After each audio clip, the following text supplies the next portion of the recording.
Masses of labourers, crowded into the factory, are organised like soldiers. As privates of the industrial army, they are placed under the command of a perfect hierarchy of officers and sergeants. Not only are they slaves of the capitalist class and of the capitalist state, they are daily and hourly enslaved by the machine, by the overlooker, and, above all, by the individual capitalist manufacturer himself. Look, it's a pretty universal internet checkpoint you need to pass through at some point. I had to do a cold open at some point where I quoted the Manifesto. But for our purposes today, all I want you to know is that regardless of your thoughts on this polemic, since Karl and Friedrich wrote it, it's hard not to argue that the goalposts have shifted a bit. A fair bit has happened since Karl and Friedrich made the argument for the industrial class to band together and seize the means, etc., etc. For a start, Karl never knew the joy of ordering a private taxi for his burrito, and the masses of faceless, downtrodden labourers, they aren't crowded into factories anymore. They're the ones driving the private taxis for the burritos of the capitalist class. And today's capitalist overlords aren't sitting in some smoky office at the fringes of the production line. They're not even in the same country. They've got a primary residence in the Bahamas, a secondary pad in Florida, and they're leading a multinational which is domiciled in Ireland. And it's no coincidence that these massive structural changes in how we work have coincided with a massive decline in the union movement. Right here in Australia, despite union membership being over 50% in the late 70s, today it's in the low teens, about a quarter of what it used to be. And to cap it off, this process has been accelerated due to political factors. Some of the workers who have maintained their class solidarity, especially the ones with the black flags and the fun fonts and the megaphones and the transient Greens politicians getting up at their rallies, they're facing some, let's say, image problems. So let's have a look at why, and at what it means for each of us.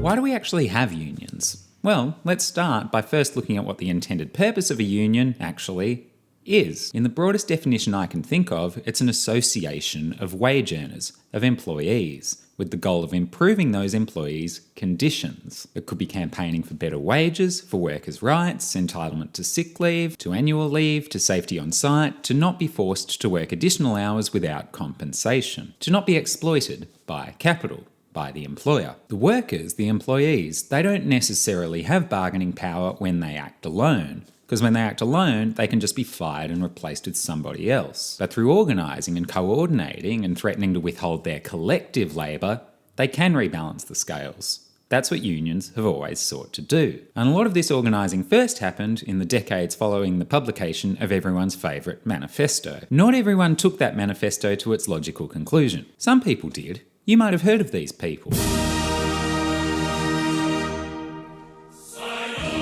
But some were more reformer than revolutionary. Maybe we can't entirely destroy the capitalist class for now, said those people, but maybe we can still somewhat turn the scales in our favour, be it through strike action or by enough grassroots work to get some of our people into Parliament. And the first place on earth to achieve this, the first place on earth to obtain a true national Labor government, got there in 1904. The first Labor government formed in the world was formed by the Australian Labor Party. Now let's just briefly fast forward to today. The long, well-documented history of Labor in Australia is the exact reason why people like this man, people like Malcolm Turnbull, can go on the radio and talk about how the Labor Party is the political wing of the trade union movement. You know, that is the Labor Party is the political wing of the trade union movement. That's what it is. So it's got that solidity there. For a long time, this wouldn't have been a controversial thing to say. It's absolutely spot on that the modern Australian Labor Party formed from labour movements dating back to the 19th century, before Australia even federated to become modern Australia. The through line actually goes all the way back to the 1850s, when Melbourne's building unions, led by the stonemasons, successfully campaigned for an 8-hour working day in 1856. And across Labor's history, one key stakeholder has always been, and still remains, the organised labour movement, the unions. This was the election night victory speech in 2025. To the Labor Party's heart and soul, our rank and file members and the mighty trade union movement of Australia. And you can still see a few traces of the militant unionism that drove Labor's formation in the way that the party operates today, namely a stated ongoing commitment to that unionism, the commitment to what we might generically call social democracy, and the cult of solidarity and an extreme internal party discipline, far more than what you might see from other parties. The union movement and the eternal struggle of labour against capital was crucial to the Labour Party's formation, and it reached its high watermark between World War II and the 1970s, when union membership was consistently above 50%. If you were a wage earner in the 50s or the 60s or the 70s, you were more likely than not part of a union. And it's probably fair to say that across most of the 20th century, unions were the dominant industrial force in Australia. The force behind not just fair pay and rights at work, but across a lot of Australia's political discourse, often in contradiction with past positions. Unions have, at different times, been in favour of high tariffs, of low tariffs, of multiculturalism, and for a time of white Australia, of nationalisation and of privatisation, of conscription and of pacifism. These positions have evolved alongside Australia and have become embedded in the fabric of the nation itself. And it's all of this history, which overlaps with most of post-Federation Australia, that drives exactly this sort of stuff. The Labor Party is the political wing of the trade union movement. That's what it is. And like I say, for a very long time, this would almost have been correct. But unfortunately, Malcolm, because I'm sure you are listening, you are not in fact correct. Because despite the unions being a central political force for much of Australia's history, this decline is stark. 50% down to about 13%. So it's a bit strange of Malcolm to be branding Labor as merely the political wing of the trade union movement when union membership is 13%. You'd think this would be a fairly existential problem for the party, wouldn't you? But that's not really what's happened. Not when you consider that Labor are still, somehow, managing to form government from time to time. How does that work? How have the unions become so weak, while the Australian Labor Party has transitioned from the perennial loser of Australian politics to what it is now? Maybe you can partly argue that it's down to the lack of competition.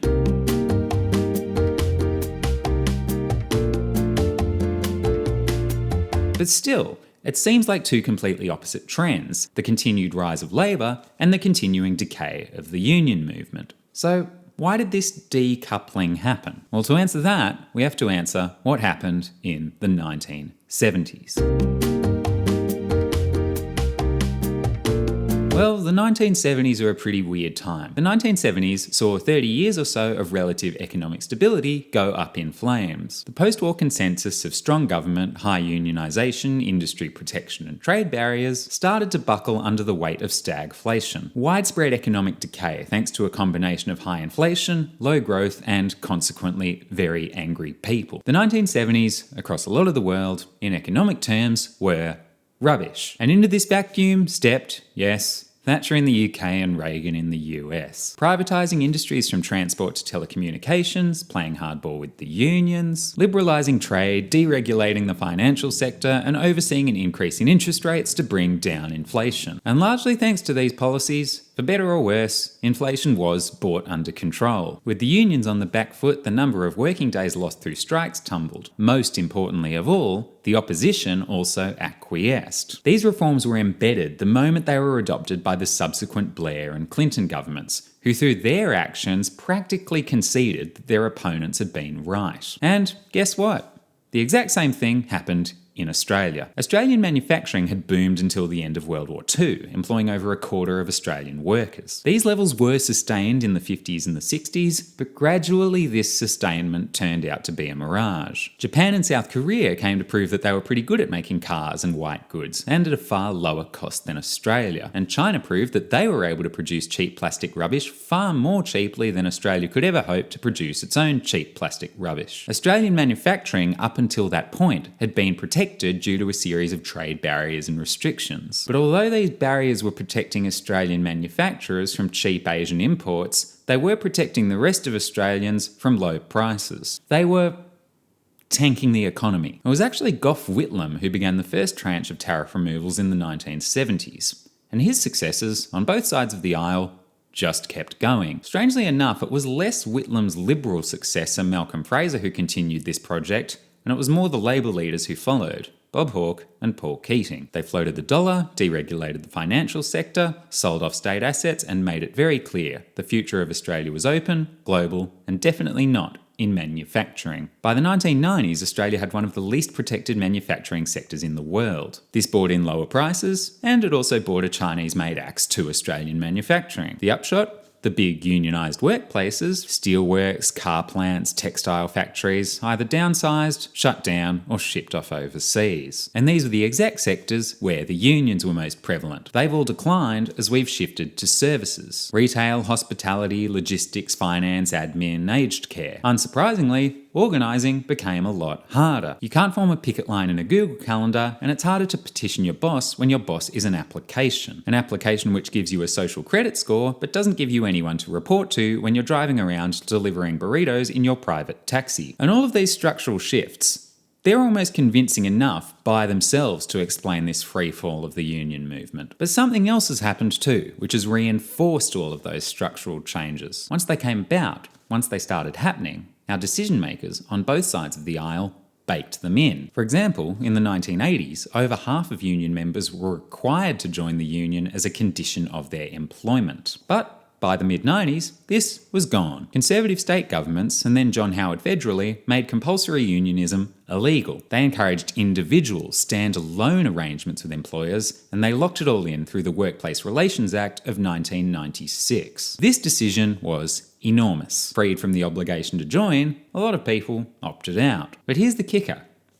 It wasn't just Howard, it was also the very party that the union movement helped build. From the 1980s onward, Labor also began to dismantle much of what had kept the union movement so powerful for so long. The Prices and Incomes Accord was struck between the Australian Council of Trade Unions and the Hawke government, and it promised wage restraint on the part of the unions in exchange for better social outcomes. Now, this was very good news for handling inflation, but it also neutered the power of grassroots union militancy. And when they also floated the dollar, slashed the tariff, and privatised government assets, they drove both further modernisation and the disappearance of the sectors at the core of the union movement. Cities like Wollongong, Geelong, Port Kembla lost thousands of industrial jobs. Union halls emptied out, and the unions still haven't found a way to reinvent themselves in this new landscape. They still exist, but look, they're not the same.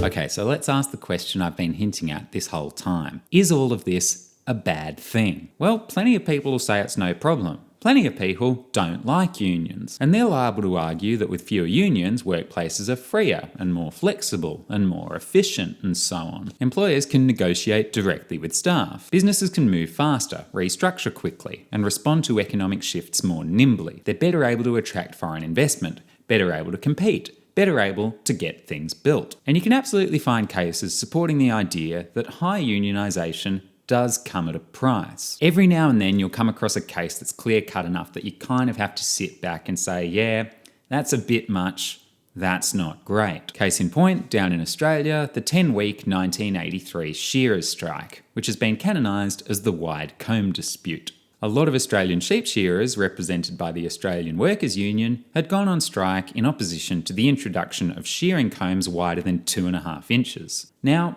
why would they strike over a wider shearing comb? Wider combs allow shearers to work more efficiently, getting through more sheep in the same amount of time. The wide comb made shearers more productive, but the union, for over 50 years, had opposed the introduction of wide combs, through the belief that a more productive shearing technology would erode the importance of the workers themselves and impact their job security. In their own weird way, they kind of had a point. More productive workers generally are paid more, but if you need less workers to do the same amount of work, you can see a degree of job loss. But directly opposing technologies that clearly make a process function better, that's not a move that's really ever worked out well for anyone. Withholding technology is just one step removed from hiring workers to dig up holes and then fill them right back in again. Even the shearers themselves, on balance, thought that this was a really dumb move, and they left the union en masse. To quote Mark Filmer, who undertook the Herculean labour of writing an entire book on the wide comb dispute, by opposing a superior technology that enabled shearers to significantly increase their pay, the AWU had effectively made itself irrelevant to the shearing industry. This is not the union movement at its best. How about another example? We like examples. This is the Construction, Forestry and Maritime Employees Union, the CFMEU. They have over 140,000 members, and today they're probably the most famous, successful, notorious member of the organised labour movement. Successful enough that after the most recent enterprise bargaining agreement was struck, this was the quote of the day. 20% pay rise. There's not enough Ford Rangers in the country. First-year apprentices are going to get Raptors. God bless the CFMU. On my quick search, Ford Raptors cost a little under $100,000 each, so that's not a bad ride for a first-year tradie. And you know what? I'm not going out and building shit. Maybe the first-year apprentices should all have Ford Raptors. I don't know. They're not my style, but whatever. The flip side, though, is that this is clearly not a recipe for keeping construction costs low. This is the wages, but then you can also add in the long history of site stoppages, blockades, industrial actions, etc. None of this is good news for the state government infrastructure projects, which are completely reliant on union labour, but it also seeps through to residential construction, especially the large-scale residential developments that the unions tend to dip into. And then there's the other stuff. The 2,600 contraventions of workplace law in the past 2 decades, and the multiple recent allegations of criminal conduct, including the soliciting of bribes and appointing ex-criminals to union delegate positions. In order for a business to work on a CFMEU site, they generally need to secure their own enterprise bargaining agreement with the union. These agreements are so necessary that if a business doesn't have one, they're perpetually at risk of being pushed off-site by a head contractor shit scared of upsetting the CFMEU. We've been bullied off-site over the past 18 months. Our clients want us, but they've got their hands tied. They're at the mercy of the union. Now, while fighting for workplace rights is one thing, and while fighting for pay rises is one thing, it would seem to me that it's kind of another thing to demand bribes and kickbacks for the privilege of securing an enterprise bargaining agreement. There's a fee. That's business. Is that a fee, or is it something else? I don't know, but on the back of a lot of this stuff being strategically dumped by the 9 papers in 2024, the Australian Labor Party decided to make a clear break from a union which for so long had been a key base of support. The ALP National Executive met today and took action in response to extensive reporting concerning the alleged conduct of the construction division of the CFMEU and a number of its officials and delegates. The number one job of any union and its officials is to look after its members. The reported behaviour is the complete opposite of this. It's probably fair to say that based on this sign at a subsequent rally, that decision of the ALP executive didn't go down very well with the rank and file. But someone else in Parliament at the time was made welcome. He's not in Parliament anymore, but if 2024 was anything to go by, the new political ally of the tradies won't be the party that for so long has served as their quote-unquote political wing. Instead, it's former Greens operatives and single-term MPs from Brisbane's inner city. 2 peas in a pod, really. This shift just represents the next stage in the Labor Party's long detachment from the Labor movement. And for those who like to hammer on the inefficiencies, the alleged corruption and stagnation and inertia and Raptors for first-year apprentices,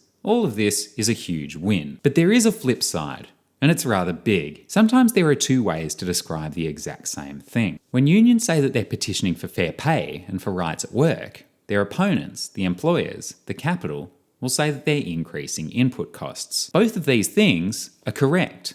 They're the exact same thing. Better rights and pay means higher costs and somewhat less stuff getting built. But this is not a good argument for bad pay, for no rights, and for no unions. There are plenty of other countries out there who do trade rights and pay for efficiency. They have high-speed rail and condensed timelines. But they're also not a wonderful place to grow your career. And some people will argue that all of this declining union representation is pushing Australia in that direction, that it's contributing to this, the declining share of national income paid to workers, with more going to the perennial flip side of labour, to capital. It's very hard to disentangle how close this relationship is. There are plenty of confounding factors, but unions do absolutely ensure better pay and conditions for their immediate members. And while these protections might mean that a country like Australia isn't able to build a fast rail at the same speed as some country with none of these protections, it definitely makes the country a better place to work. Construction is one of the most dangerous professions around. In Australia, from 2003 to 2023, there were 722 fatalities in the construction industry. There's credible evidence, though, that union involvement leads to meaningfully fewer deaths on construction sites. And you could argue that the need for these protections today is growing. Look at what's happening around us. Look at what's happening in the new sectors, in the insecure, fragmented, brave new techno-feudalist world of hospitality, retail and gig work. The union movement isn't what it was, but given all this, it's still important. They negotiate pay rises on behalf of members, but those negotiations bring up pay overall. In other words, the unions also get pay rises for the freeloaders who don't pay their union fees. And they also upset a lot of the free market fundamentalists who think that any form of labour organisation is the first step on a slippery slope to the Marxian utopia. These people are wrong, so it's fun to upset them sometimes. They're wrong because the union movement is responsible for a lot of things that we do care about. They've won real things, tangible things, 8-hour workday things, parental leave things, not dying on a building site things. So, join your union, I guess. And after you've joined, tell your delegates to focus on getting your conditions up to scratch, and tell them not to appoint bikies or solicit kickbacks, because that's not just dodgy, it's very unhelpful. You can't help your union members when your union has been deregistered. Today, the union movement is facing a pretty nasty task. It's not in a wonderful spot right now. It desperately needs to evolve if it wants to even maintain its current reduced influence. It needs to find relevance in a world that's simultaneously more connected than ever and more isolated than ever. It needs to be able to reach the independent contractor, the gig operator, the cash payment au pair, the air tasker. It needs to reach the people who every night are toiling away as the private taxi drivers for the burritos of the capitalist class. But maybe it's still possible. Capital certainly seems to be able to coordinate globally. In fact, over the first part of the 21st century, it's been very good at coordinating globally. And if it can coordinate that well, then maybe Labor can too. For the sake of the burritos and their drivers, I hope so.